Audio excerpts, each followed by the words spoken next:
Face au défi du changement climatique, l'industrialisation verte s'impose comme un levier stratégique pour un développement durable. À Dakar, Africa Climate Insight, en partenariat avec plusieurs organisations, réunit décideurs publics, experts, journalistes et acteurs de la société civile autour d'une table ronde consacrée aux défis, opportunités et perspectives de la transition vers une économie plus verte au Sénégal. Nous avons connu, donc, au fil du développement de l'humanité, plusieurs formes d'industrie, passant de l'industrie artisanale, ensuite la mécanisation avec la révolution industrielle.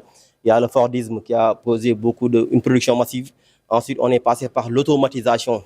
Donc ensuite, par l'intelligence artificielle avec les Internet objets pour mesurer les unités, l'énergie et le flux de consommation de matière.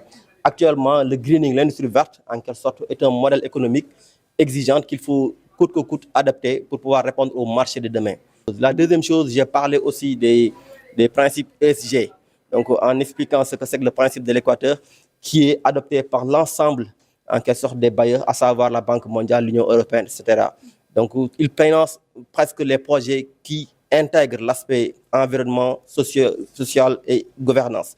Donc, du coup, un industriel, donc, pour pouvoir bénéficier des financements conséquents pour développer son activité, impérativement doit intégrer en quelque sorte ces aspects de greening au départ dans son processus.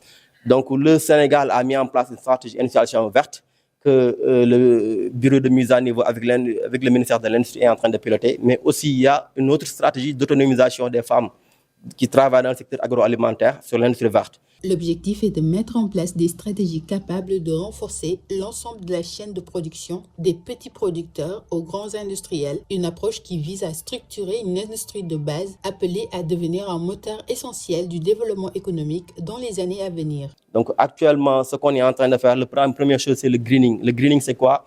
C'est verdir ce qu'on a déjà par des actions d'efficacité énergétique au niveau des industriels, comment changer les machines, les moteurs qui sont vétustes.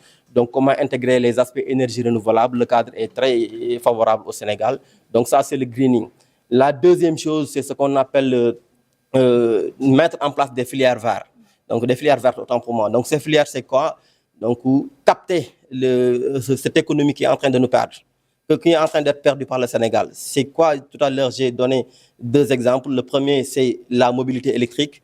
Donc, on parle de mobilité électrique, on a le BRT, on a pas mal de choses, des voitures, véhicules électriques qui sont là. Donc, derrière, il y a un déchet, un potentiel déchet, c'est les batteries. Donc, mettre en place au Sénégal, vu que la demande est forte, avec même la Sénélec qui met des systèmes de batteries de stockage pour pouvoir contrôler l'intermittence de son réseau.